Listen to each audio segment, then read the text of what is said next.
Hello everyone. तो कैसे हैं आप सब।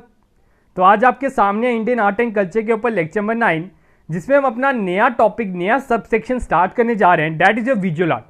आप सभी को मैं बता दूं, हमारा जो परफॉर्मिंग आर्ट का टॉपिक था वो हमने कंप्लीट कर लिया। 8 लेक्चर्स मैंने बनाए थे और साथ में एक एमसीक्यू वीडियो भी आई थी। होप सो आप सभी ने वो लेक्चर देखा होगा। अगर आपने वो नहीं देखा, ऊपर आपको आई बटन पे प्रोवाइड है, आप उधर से देख सकते हो। तो एक बारी फिर से मैं आपको रिकॉल करा दूं दैट हमने आर्ट को 3 पार्ट्स में बांटा है। That is your performing art, visual art and literary art. Performing art को अभी तक हम कवर कर चुके हैं, जो भी मैं आपको पहले ही बता चुका हूं। उसमें हमने 4 पार्ट पढ़े, that is your dance form, music, Indian theatre and puppetry. तो आज से हम स्टार्ट करने जा रहे हैं विजुअल आर्ट। विजुअल आर्ट भी मैंने आपको बताया था, वो आर्ट जिसे हम देखते हैं। परफॉर्मिंग आर्ट में था जिसके हम परफॉर्म करते हैं। विजुअल आर्ट जैसे कि आपकी एग्जांपल्स आ जाती हैं आर्किटेक्चर, स्कल्पचर और पेंटिंग। तो आज हम विजुअल आर्ट में स्टार्ट करने जा रहे हैं, that is your painting section. Hope so it is one of the most important topic in your visual art. जैसे कि मैंने आपको बताया था, परफॉर्मिंग आर्ट में आपका डांस फॉर्म, डांस आर्ट जो है वो मोस्ट इंपॉर्टेंट रहता है। उसके रिलेटेड एग्जामिनर क्वेश्चन बड़ी बार पूछते हैं। तो उसी प्रकार विजुअल आर्ट में अगर बात करें तो पेंटिंग के बड़े ज्यादा क्वेश्चन आने के चांसेस होते हैं। पेंटिंग मतलब चित्रकला, ठीक है। आप सभी को पता होगा चित्रकला के बारे में, पेंटिंग के बारे में। उसी के हमने कुछ हिस्ट्री के बारे में पढ़ेंगे, उसके कुछ वर्जन्स, उसके कुछ जनरेशंस के बारे में पढ़ेंगे, और जितना भी आपके एग्जाम पॉइंट ऑफ व्यू से रेलिवेंट होगा वो मैं आपको इसमें कवर करा दूंगा। तो स्टार्ट करने से पहले बता दूं, जो भी इस चैनल पर नए हैं वो चैनल को सब्सक्राइब कर ले, ताकि हमारे एंड से कोई भी न्यू वीडियो अपलोड हो या कोई नया अपडेट आए या कोई जॉब अपडेट हो, आप तक सबसे पहले पहुंचे। तो बात करते हैं इंडियन पेंटिंग की, मतलब इंडियन चित्रकला की, ठीक है। तो अगर हिस्ट्री की बात करें, पेंटिंग की शुरुआत कहां से हुई, इसका फर्स्ट एविडेंस कहां से मिला, तो पहला इसका एविडेंस आप सभी को पता होगा। आपने अगर हिस्ट्री पढ़ी है, आप अगर जेकेपीएससी के एग्जाम के लिए प्रिपेयर करें, उसमें आपको सुमेरा मैम ने हिस्ट्री कराई थी, एंशिएंट हिस्ट्री कराई थी। तो उसमें क्या था, उसमें यही था कि रॉक पेंटिंग के बारे में बताया था। पहले स्टार्टिंग में क्या होता था, दीवारों पे, केव्स पे, पत्थरों पे पेंटिंग की जाती थी, पिलर्स में पेंटिंग की जाती थी। तो पहला जो इसका फर्स्ट एविडेंस माना जाता है, दैट इज बीम बेद का रॉक शेल्टर पहला इसका एविडेंस माना जाता है। That is पेट्रोग्राफ्स। पेट्रोग्राफ्स आपकी रॉक कार्विंग को ही कहते हैं। आपसे पूछा जा सकता है कि पहला एविडेंस इंडिया का इंडियन पेंटिंग में कौन सा माना जाता है, दैट इज बीम बेद का, आपने याद रखना है। और वो कौन सा आर्ट, कौन सा आपका पेंटिंग थी, that is petrographs. It is related to your rock carvings, ठीक है। फिर बात होती है some of the stone age rock painting found. ये आपने इतना इंपॉर्टेंट नहीं है कि 10,000 पुराना है, क्योंकि ऑब्वियसली बात है सबसे पुराना एविडेंस है, तो 10,000 पुराना माना जाता है। लेकिन माना जाए तो बीम बेद का इसे नाम क्यों दिया गया, बीम बेद का इसे नाम दिया गया, आप सभी को पता होगा 5 पांडवाओं में एक द मोस्ट शक्तिशाली पांडवा, दैट इज योर भीम, ठीक है। छोटा भीम आपका एक कार्टून भी आता है, ठीक है। तो उधर से इसे नाम दिया गया। द वर्ड बीम बेद का ड्राइव फ्रॉम द बीम बेट का, ठीक है, बैट का, बैट का मतलब बैठ के, सिट, ठीक है। तो उधर से इसका नाम मिला है। That Bhima one of the 5 Pandavas of Mahabharata, Bhimbetka simply means sitting place of Bhim. Bhim का सिटिंग प्लेस को उसका नाम दिया गया भीम बेटका। ये आपसे क्वेश्चन पूछा जा सकता है। आगे पूछा जाता है भीम बेटका का डिस्कवर करने वाले कौन थे। तो इसको डिस्कवर करने वाले डॉक्टर वीएस वेकांकर थे, जिन्होंने 1957 में ही डिस्कवर किया है। ज्यादा पुराना नहीं, आप देख सकते हो 1950 हमारी आजादी के बाद ही है। These rock shelters are declared world heritage sites in 2003। Hope so अभी तक आपको इसका फर्स्ट एविडेंस के बारे में क्लियर हो गया होगा। फर्स्ट एविडेंस है भीम बेद का, दैट इज इन मध्य प्रदेश। अगर स्टेट की बात करें तो मध्य प्रदेश में है। और ये जो भीम बेद का है, इसको इसका नाम कैसे मिला, भीम बैठ का, मतलब the sitting place of Bhim. और साथ में इसे डिस्कवर करने वाले वीएस वेकांकर थे, जिन्होंने 1957 में इसकी डिस्कवरी की। और अगर इसकी रॉक शेल्टर की बात करें, ये जो आपका रॉक शेल्टर है, ठीक है, भीम बेद का, तो ये इसे वर्ल्ड हेरिटेज साइट भी घोषित कर दिया गया था इन 2003। अब आगे बात करते हैं generation of Indian painting. Indian painting की 2 जनरेशन मानी जाती है, 2 कला मानी जाती है इंडियन पेंटिंग की, that is your murals and miniatures, ठीक है। इसको 2 पार्ट्स में हमने बांटा है, मोराल्स एंड मैनिएचर। और आज का जो मेन थीम हमारा जाने वाला लेक्चर का, दैट इज मोराल्स। हमने मोराल्स को पूरा कवर करना है। इसमें जितने भी इंपॉर्टेंट केव्स आते हैं, जितनी भी इंपॉर्टेंट पेंटिंग्स आती है, वो हम आज के लेक्चर में कवर अप करेंगे। और मैं गारंटी देता हूं, आप इसके प्रॉपर नोट्स बनाइए तो आपका कोई भी एमसीक्यू इसमें से छूटने नहीं वाला। जो आपकी नितिन सिंघानिया की बुक है, आप सभी को पता होगा, एक आर्ट एंड कल्चर में बुक आती है, वो 800 पेजों की बुक है। तो उस बुक को मैं कंप्रेस करके, कंपाइल करके आप तक ये सब कुछ नॉलेज जो है पहुंचा रहा हूं। तो अभी तक मैंने आपसे बात की जो आपका इंडियन पेंटिंग है। यस सर, आपने बताया इंडियन पेंटिंग को हमने 2 पार्ट में बांटा, that is morals and miniature. अब सर मोरल्स क्या है, सर मिनिएचर क्या है, ये हमारे दिमाग में आता है। देखो आप नोट्स बना रहे हो, नोट्स में जो जो मैं बोल रहा हूं उसे आप हिंदी वर्जन में भी लिख सकते हो। अगर आपकी और कोई नेटिव लैंग्वेज है आप उसको उसमें भी लिखिए, इंग्लिश में लिखना जरूरी नहीं है, क्योंकि जब हम एग्जाम में पढ़ते हैं, जब अपने नोट्स रिवाइज करते हैं, हमें चाहिए कि क्विक रिकैप, देखते ही पता चल जाए हाँ ये था क्या। ठीक है, तो जो मोरल्स है, murals are large works executed on the walls of solid structure directly as in the Ajanta cave and Kailash temple, Ellora caves भी आपकी इसमें आ जाती है। तो वही मोरल्स क्या है, वॉल पेंटिंग। मोरल किससे रिलेट करता है, वॉल पेंटिंग से, जो दीवारों पे पेंटिंग हो रही थी। तो एक तरह से हम कह सकते हैं मोरल्स में हमारी पुरानी पेंटिंग्स आ जाती है, क्योंकि आज के समय में बात करो तो मोरल पेंटिंग बड़ी रेयर है, बड़ा कम है। हाँ होती है, लेकिन आजकल मेरे हिसाब से स्प्रे वाली पेंटिंग होती है। पहले क्या होता था कि हाँ पत्थरों को ही शेप दी जाती थी, पत्थरों को ही तोड़ तोड़ के उसे शेप दी जाती थी। ठीक है, अब दूसरी जो पेंटिंग आती है that is a miniature. Miniature painting क्या है, जो स्मॉल स्केल पे होती है, ऑन बुक्स, एल्बम, या आप कह सकते हो आपके कैनवस पे होगी, तो वो आपके मिनिएचर पे होगी, पेपर क्लॉथ। ठीक है, ये आपकी मिनिएचर पेंटिंग होगी, जो हमारा नेक्स्ट टॉपिक रहेगा। और उसके बाद जो हम वीडियो लाएंगे उसमें हम कुछ फॉक पेंटिंग की बात करेंगे। उसके बाद आपका पेंटिंग सेक्शन भी खत्म हो जाएगा। होप सो आपको पता चल गया होगा मोरल्स और मिनिएचर में क्या डिफरेंस है, आपको सीखने को मिला होगा। बड़ों को पता ही नहीं होता कि हाँ हमने पढ़ना क्या है, तो यही चीज है कि सबसे पहले पकड़ बनाओ। मैं हमेशा कोशिश करता हूं कि आपको 0 लेवल से हाई लेवल तक ले जाऊं, ताकि आपका जिनका बेस भी नहीं बना हुआ, जिनको बेस क्या ऑब्वियस ही बात है, ये आर्ट एंड कल्चर की बहुतों ने 90% आप में से नहीं स्टूडेंट्स ने पढ़ा होगा, तो वो जो 90% है हम उनको भी मद्देनजर रखते हुए 0 लेवल से इसे पढ़ाते हैं।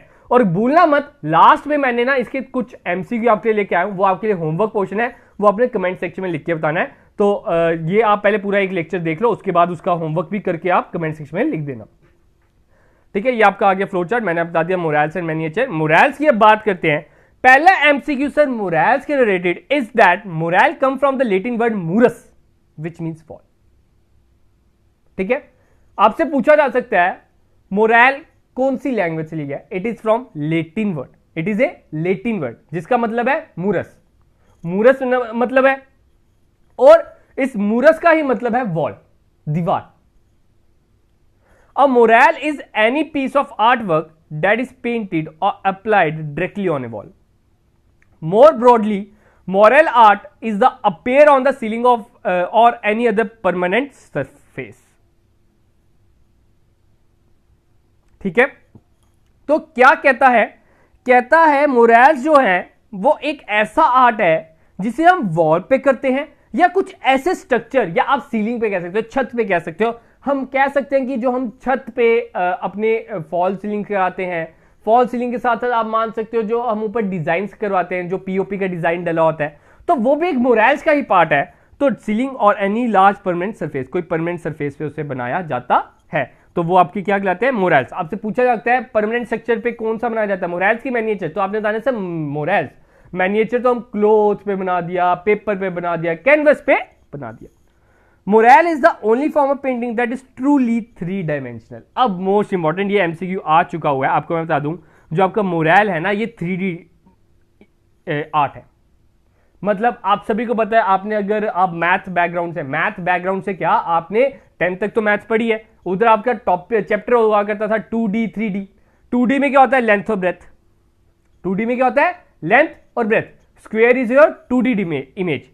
लेकिन उधर ही अगर क्यूबाइड बना दी जाए, क्यूबाइड में क्या आपके पास 3 डायमेंशन आ जाती है, हाइट आ जाती है, तो वो आपकी कहलाती है 3D। तो वैसा ही है ये आपका मोरल्स। मोरल्स में क्या होता है, हम पत्थर को ही, दीवार को ही तोड़ तोड़ के, उसके कुछ पीसेस ऐसे करके, उसे ऐसे शेप देके, उसे बाहर की ओर एम्ब्रोस करा के एक कोई अच्छी सी इमेज बना देते हैं, और उसको हम बोलते हैं मोरल्स, उसे हम बोलते हैं पेंटिंग। और वो जो पेंटिंग है वो आपकी 3 डायमेंशनल होती है, क्योंकि वो एम्ब्रोस बाहर की ओर भी निकली होती है थोड़ी बहुत। ठीक है, आगे बात करते हैं। Morals from this period depict many religious themes of Buddhist, Jain और हिंदू। अब जो मुरैल्स है ना, मुरैल्स मेन चीज क्या था, मैंने आपको बताया पुराने जमाने की पेंटिंग्स ही थी मैक्सिमम, आज के जमाने में थोड़ा रेयर है। तो मुरैल्स में आपको 3 तरह के रिलीजियस थीम मिलेंगे, जैनिज्म, हिंदुज्म एंड बुद्धिज्म। ये 3 तरह के आपने याद रखने, ये 3 पीरियड आपको मिलेंगे। इन्होंने अपने मंदिर में इन रिलीजियस स्ट्रक्चर अपने अपने बनाए, पिलर्स पे आपको इनकी पेंटिंग्स मिलेंगी, दीवारों पे अच्छी अच्छी पेंटिंग मिलेगी। तो ये 3 रिलीजन मेन थीम इसके रहते थे। आगे बात करते हैं, अगर इसकी नोटेबल एग्जांपल बात करें, अजंता केव्स, बाग केव, सीतावंसल केव्स, अरमामलाई केव, कैलाशा टेम्पल जो आपका अलोरा केव्स के अंदर ही आता है, ठीक है। अलोरा केव्स को भी हम कवर अप करेंगे आज के लेक्चर में। ये जो आपके नोटेबल एग्जांपल्स है इसको हम कवर अप करेंगे। होप सो आपको क्लियर होगा जो अभी तक मैंने आपको मुरैल्स के बारे में बताया। अब बात करते हैं, मुरैल्स के 4 प्रकार हैं। इन 4 प्रकारों को हम पढ़ेंगे नहीं, मतलब डीप में नहीं पढ़ेंगे, बस नाम पता होना चाहिए। तो 4 तरह के मुरैल्स आते हैं, that is tempera painting, oil painting, fresco painting and encaustic painting. ये आपने 4 नाम याद रखने हैं, इंपॉर्टेंट है। एक बार ये यूपीएससी के एक बार एग्जाम में आ चुका हुआ है, आपसे पूछा गया हुआ है कि जो मुरैल पेंटिंग है उसकी जो 4 तरह है, which of the following are these.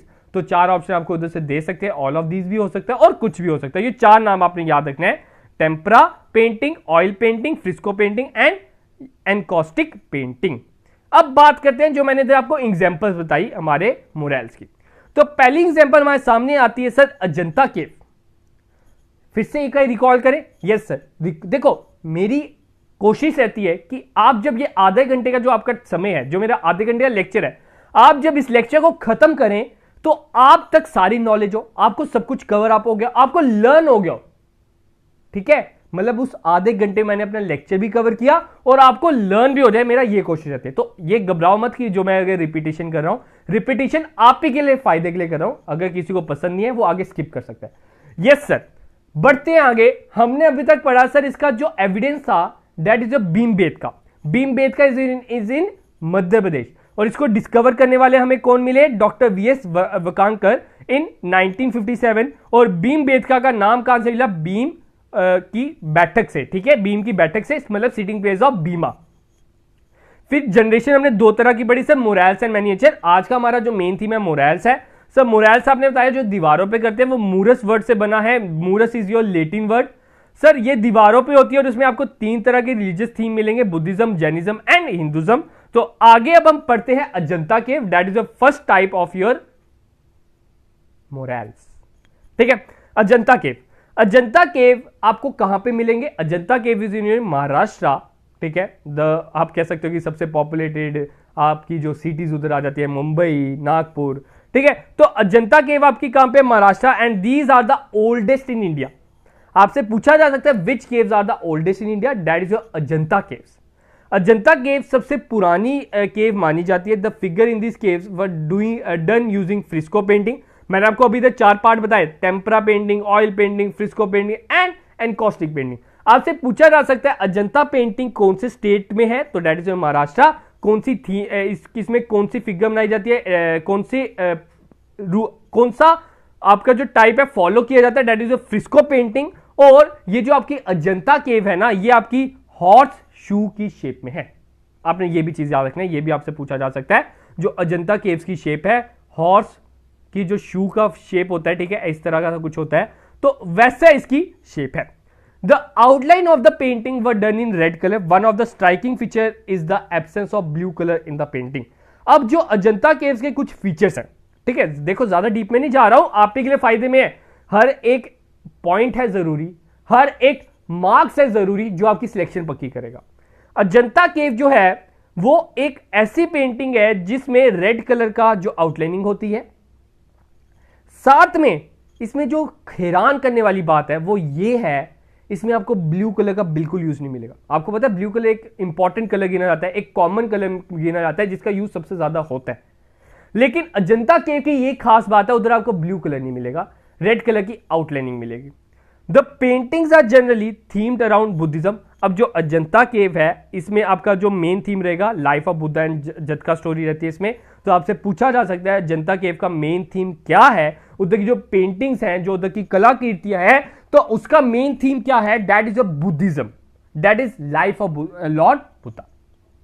आगे बात करते हैं इधर कितने केव्स पाए जाते हैं, तो इसमें 29 केव्स हैं, जिसमें से 25 केव जो हैं विहारास हैं, मतलब आपके रहने के लिए 25 केव्स, और जो 4 केव्स हैं that is your prayer halls, जहां पे पूजा की जाती है। तो आपसे पूछा जा सकता है, मतलब आप ऐसे देखो शॉर्ट नोट्स कैसे बनाने, आपने लिखने केव्स इज इक्वल टू 29, और 29 को 2 में स्प्लिट अप कर दो, 2 में स्प्लिट अप कर दिया सर 25 और 4, 25 सर रेजिडेंशियल है, और इधर आप लिख दो 4 प्रेयर हॉल सर। बस ये जो मैंने ये लाइन लिखी ना, इसमें बस इतना सा बनाना है। आगे बात करते हैं, ये जो केव है इसे यूनेस्को वर्ल्ड हेरिटेज के अंदर कब लाया गया, 1983। आगे बढ़ते हैं, नेक्स्ट वन इज अलोरा केव। अलोरा केव में आपका मेन चीज जो आती है दैट इज कैलाशनाथ, ठीक है, कैलाश टेम्पल आप सभी को पता होगा, द शिव भगवान जी के, लॉर्ड शिवा के, उनका जहां पे वो रहते थे उस वो पर्वत का नाम आ जाता है, ठीक है। अब एलोरा केव कहां पे आता है सर, हमने पढ़ा अजंता केव is in Maharashtra, Ellora cave is also in Maharashtra, ठीक है। कहां पे, इन शायदरी रेंज, ठीक है। अब अगर इधर नंबर ऑफ केव्स की बात करें, इधर नंबर ऑफ केव्स है 34, 17 इन ब्रह्मानिकल, 12 बुद्धिस्ट एंड 5 जैनिज्म, ठीक है। ये चीज आपने याद रखना है, 17 ब्राह्मण्स के लिए, 12 बुद्धिज्म के लिए, 5 जैनिज्म के लिए, ठीक है। तो इधर से आप देख सकते हो 17 + 5 22, 22 + 12 34 आपका हो जाता है। तो number of caves is your 34 caves.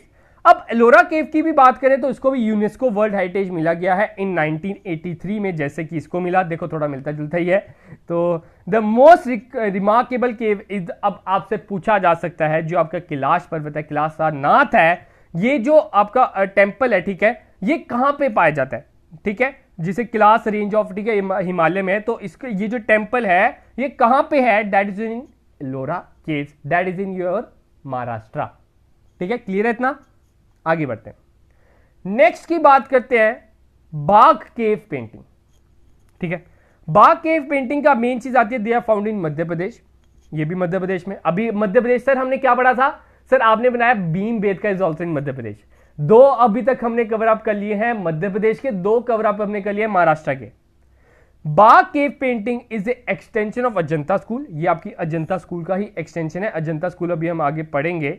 And there are 9 rock cut caves, इधर 9 रॉक के केव्स मिलेंगी, and they are totally tightly moulded, ठीक है, मॉडल्ड, सॉरी, इन्हें टाइटली मतलब एक साथ साथ है बिल्कुल।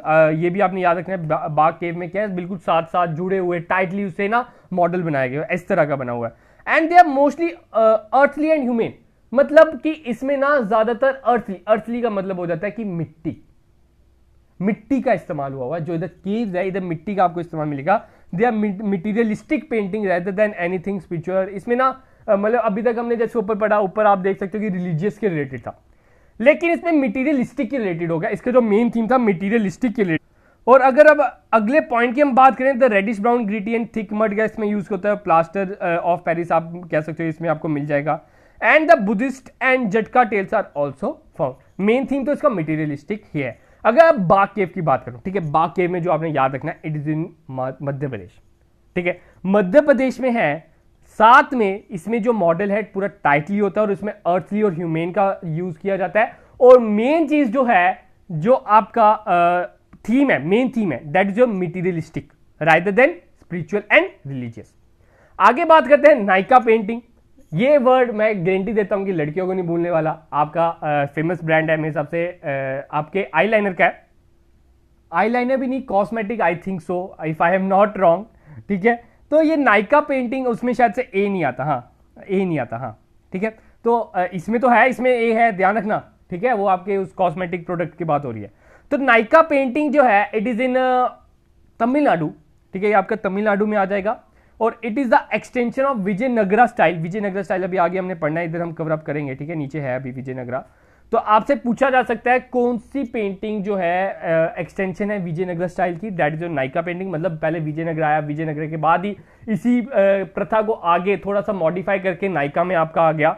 और इसमें जो एपिसोड शो हुए that is Mahabharata, Ramayana and Krishna Leela, ये सब कुछ इसमें कवर अप किया जाता है इन योर नायका पेंटिंग, ठीक है। ऐसे आप याद रख सकते हो, जो मैंने आपको थोड़ा सा बताया फॉर योर कॉस्मेटिक प्रोडक्ट्स।